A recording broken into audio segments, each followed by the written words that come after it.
friends. It's Miss Smekins from Waynesburg Elementary. I hope you've had a great weekend and you're ready to learn on this Monday. We're going to continue with our zones of regulation today. So let me go ahead and share my screen with you guys. Give me just a second. All right, let's present. Okay. So like I said, we're still in the zones of regulation. Today is lesson 15, and this is stop and use a tool. So today we're going to practice looking for more opportunities to use the tools that we're learning about in our day.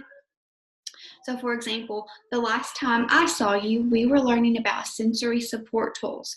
So these are any kind of strategies that you use with your senses. So, you know, your eyes, looking at a pretty picture, using your body to get up and do yoga or some kind of exercise.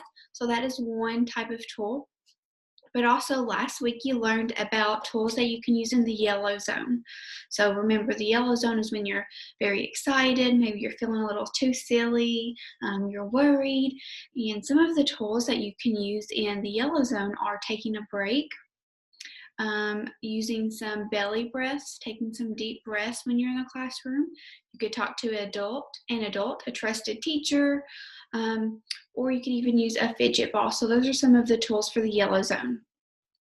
Now we're going to try to put everything together, and we're going to focus on identifying when we need to use a tool in our day.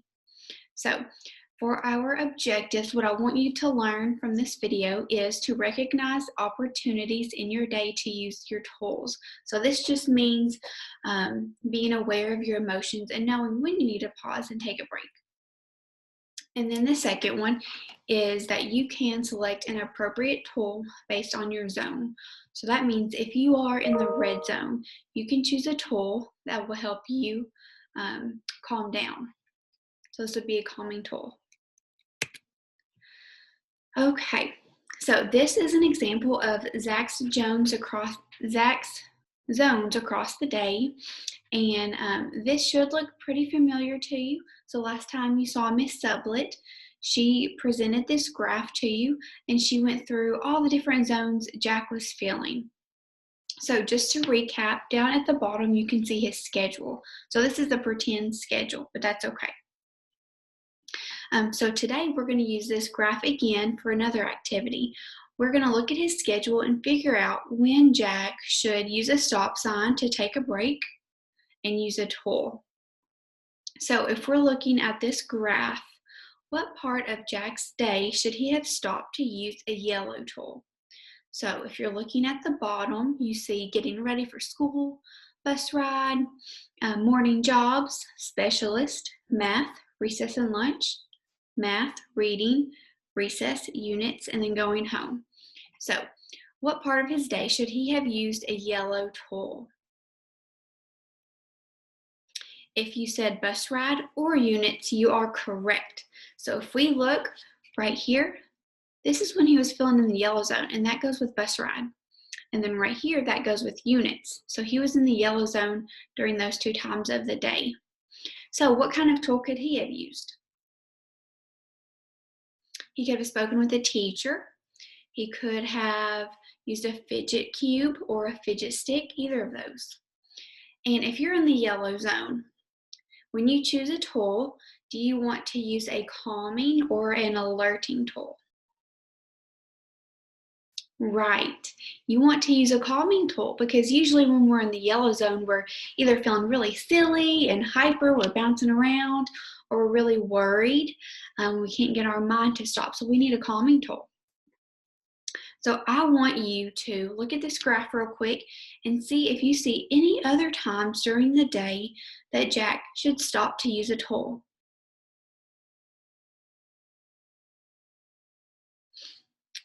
All right, so I'm going to show you some different times he should stop to use a tool. So the first one was the bus ride when he's in the yellow zone. Second, during morning jobs, he is in the blue zone. During specialist, he's in the red zone. So this is when you would want to pause and take a break and use a calming tool. for the red zone. And we've got math. He's in the blue zone both times. And lastly, in units, he's in the yellow zone again. So I have a question. Let's look at units. If Jack was in the yellow zone, so he is really silly during units when he's supposed to be learning, what do you think other people are thinking?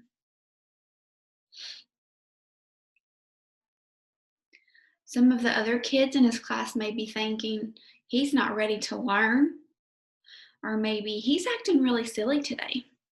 So if he would have used a tool, how do you think their thoughts would change?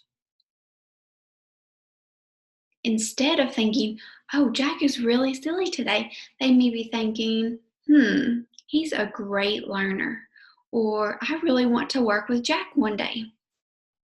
So the reason I asked you this is because I want you to know that how we act, sometimes other people form thoughts based on how we're acting. So if we can control our emotions and our actions, it will also change how people think about us.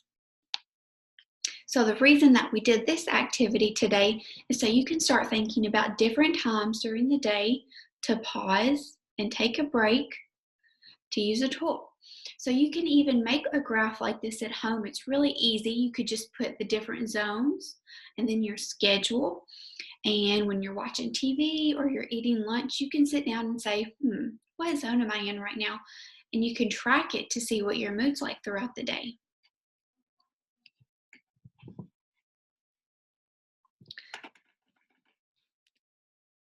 All right, so I've got a couple questions for you. So the first one is, why is it important to know which tools work when? Why do you think that's important? Now remember, we have two main different types of tools. We've got one that calms us down, and we've got a second tool called alerting tools, and these help us focus more and wake up. So why is it important to know the difference?